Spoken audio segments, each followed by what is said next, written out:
Меня зовут Ерхамов Ильнур, и с вами проект «Татары мира».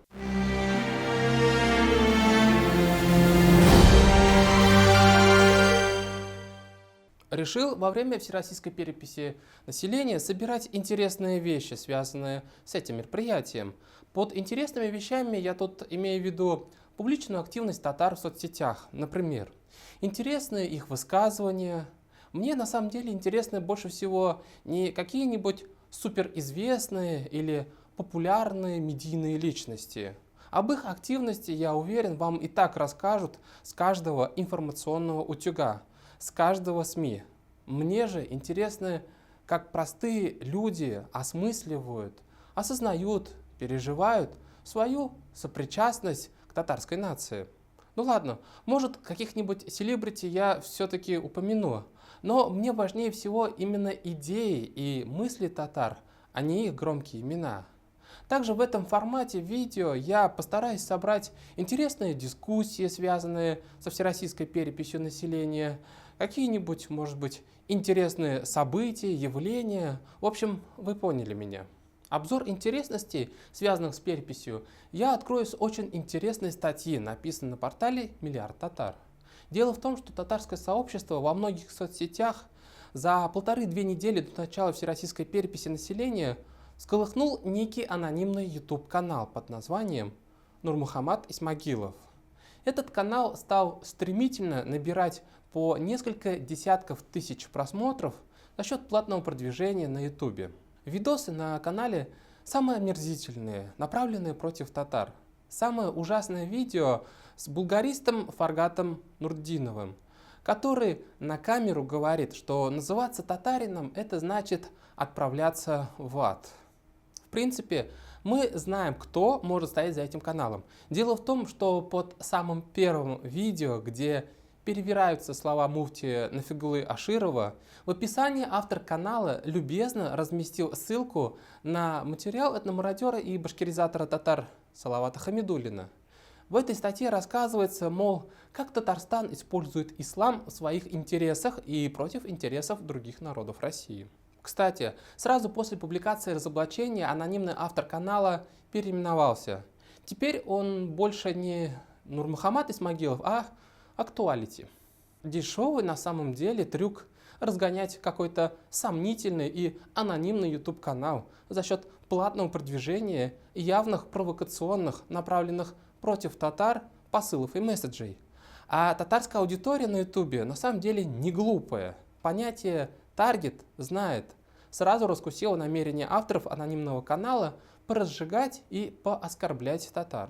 Редактор и журналист издания «Интертат» Рамис Латыпов посетил несколько деревень Илишевского района Башкортостана, которые в Википедии обозначены как башкирские, со ссылкой на официальные данные прошедших переписей населения. Рамис Латыпов опросил несколько жителей деревень Шаметова, Исанбаева, Илишева, Ябалакова, Верхнее Юлдашева, Князь Елга и так далее. Самое забавное, что увидел Рамис Латыпов, это непосредственно самих жителей деревень, например, Князь Елга Илишевского района и их кладбище.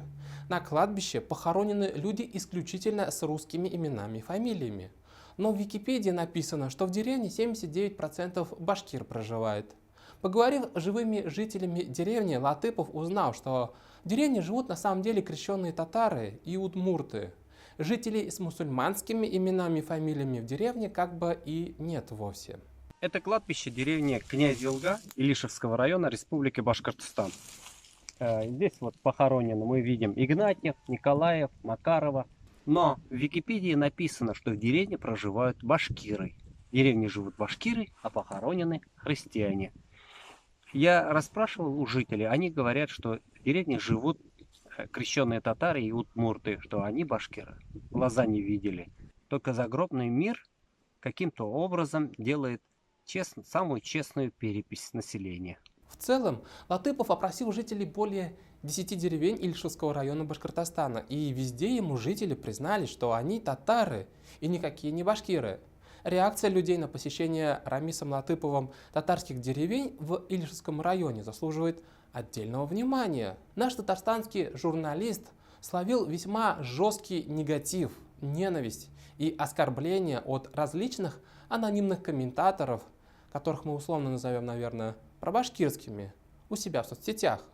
Знаете, такое ощущение, если следовать логике этих комментаторов под постами Рамиса Латыпова, что Татарстан и Башкортостан — это два отдельных государства, что нет общей России. А все вот эти люди, с которыми реально переговорил Рамис Латыпов, это на самом деле типа нарисованная компьютерная графика такая. Важным событием первой недели всероссийской переписи населения стали рекомендации Росстата, которые затрагивают интересы татар Башкортостана в первую очередь. В общем, рассказываю. На прошлой неделе Росстат подводил итоги первой недели переписи населения. Для этого организовал пресс-конференцию с журналистами.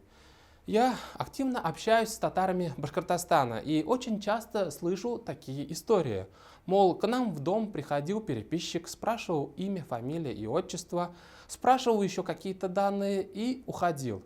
При этом абсолютно ничего не спросил о национальности и о родном языке.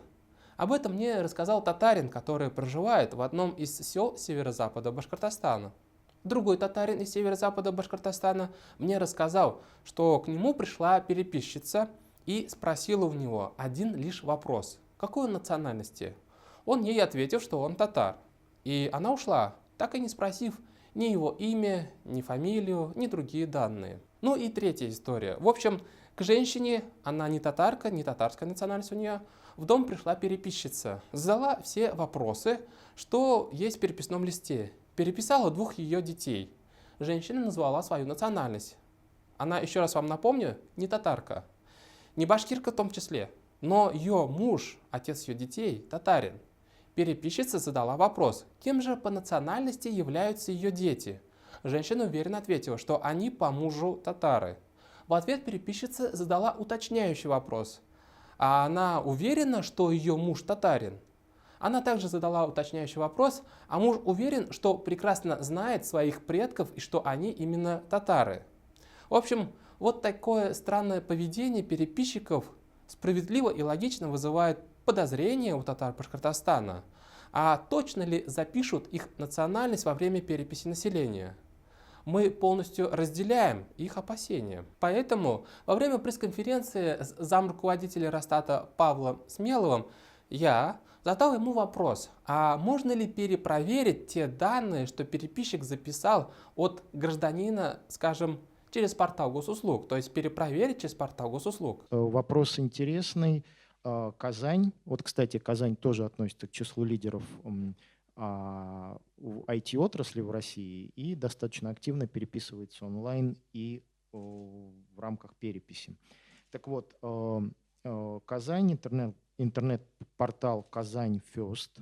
Скажите, пожалуйста, есть ли у граждан возможность проверить все эти данные, что переписчик после посещения гражданина вписал в общую базу, проверить эти данные на портале госуслуг. Если есть ошибки, исправить внесенные неправильно данные. Соответственно, Павел Александрович, может быть, скажете по поводу позиции Татарстана и потом ответите на вопрос.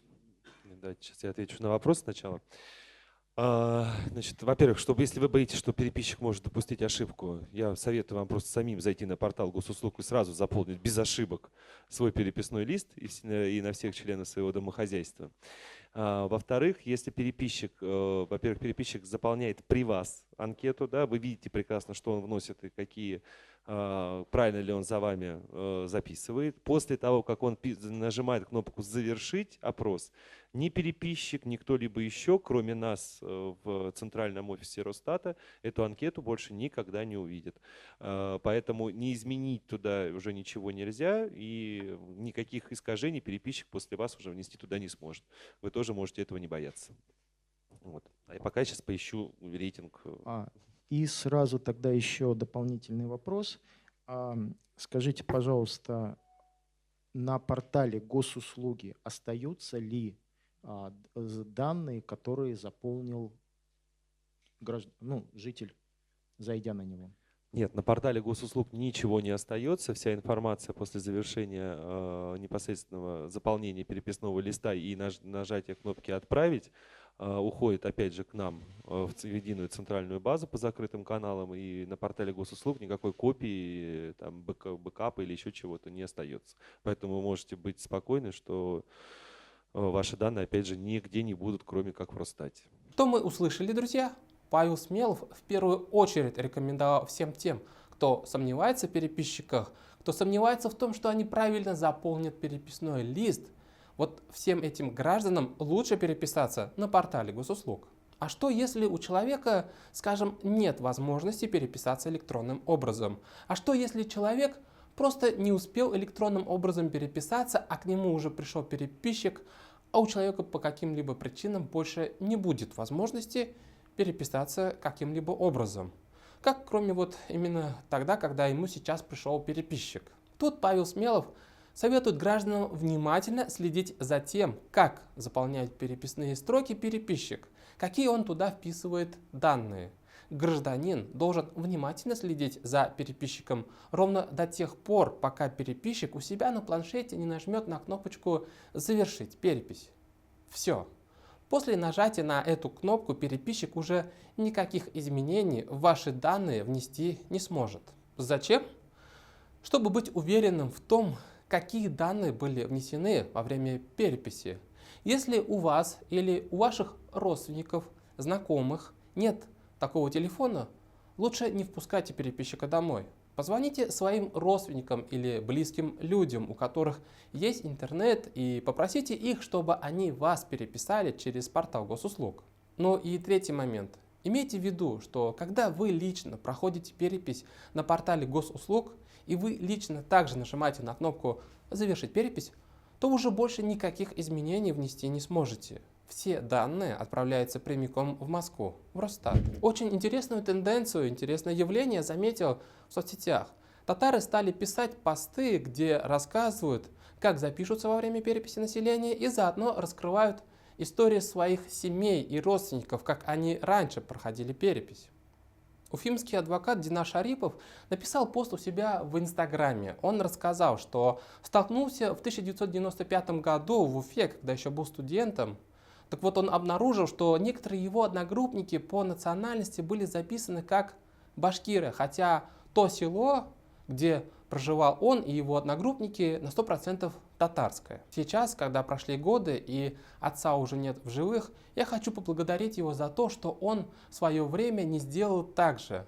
Я татарин, мои родители татары, мой родной язык татарский. Первыми моими словами были «они», «ати». Мне близка культура моей нации, ее искусство, язык, обычаи. Динар Шарипов продолжает рассуждать. Он сообщает, что ему стало интересно, а кем записаны на самом деле жители его деревни по официальным статистическим данным. Он набрал в Википедии название своей деревни и увидел, что оказывается в его деревне 69% башкир и 28% татар. Динар Шарипов испытал настоящий шок. В нашей татарской деревне проживает 250 человек. Каждый знает каждого. А откуда там 69% башкир? Откровения Динара Шарипова привлекли внимание других комментаторов. Например, Наиля Насырова из Бакалинского района Башкортостана. Он написал, что в его семье тоже есть похожая история, когда близкие были записаны как башкиры, хотя на самом деле они татары. У меня была похожая история. Мать башкирка, отец татарин по документам, хотя по сути оба татары. Во время получения паспорта мама мне предложила записать национальность башкир, пояснив этот ход тем, что будет легче поступать в вуз. Я отказался наотрез, посчитав это предательством себя. Тоже татарин и горжусь этим. Кстати, мать с Прибельска. В свое время там поголовно записывали в башкиры, хотя там мало кто разговаривает на башкирском. Альфред Давлетшин, представитель Всемирного конгресса татар в Башкортостане, также написал у себя в соцсетях, как его семья приняла участие в переписи населения. Он подметил один очень подозрительный момент во время проведения переписи и вообще в поведении переписчика. На мой вопрос о том, как проходит перепись, переписчик пояснил, что проблем с допуском в дома не возникает. Также добавил, что большинство записываются татарами, и, закончив анкетирование родителей на планшете, достал из сумки листы бумаг, где указаны адреса, ручкой отметил количество переписанных лиц, каждого пола и в графе для примечаний написал татары. Тут вполне очевидно задаться вопросом, а какая разница, человек какой национальности переписчик переписал? Тем более после того, как прошел опрос и все данные переписчик со своего планшета отправил в Росстат. В общем, Дуслар Ипташляр, еще раз повторюсь, это особенно касается татар Башкортостана, а также татар Астраханской области и Сибири. Участвуйте в переписи населения электронным образом. Так на вас никто не сможет повлиять. Так вы можете быть уверены, что вашу национальность не перепишут. Ну и во-вторых, обращаюсь к татарам Башкортостана. Пишите смелее о том, как у вас в районах, в ваших деревнях проходит перепись населения, как переписчики приходят в дом, как спрашивают, как и какие вопросы задают. Нас интересует абсолютно любая деталь, которая у вас лично вызывает сомнения и подозрения в том, объективно вас переписывают или нет. Уважаемые зрители, обращаюсь к вам еще раз. Разошлите, пожалуйста, это видео со мной всем вашим знакомым, друзьям и родственникам. Расскажите им необходимость проходить перепись именно электронным образом. Можете делиться своими историями, как у вас проходит перепись. Можете упростить наш поиск ваших интересных и замечательных историй. Напишите хэштег «Татары мира перепись». Мы найдем вашу историю в соцсетях и обязательно о ней расскажем всем татарам. Алга!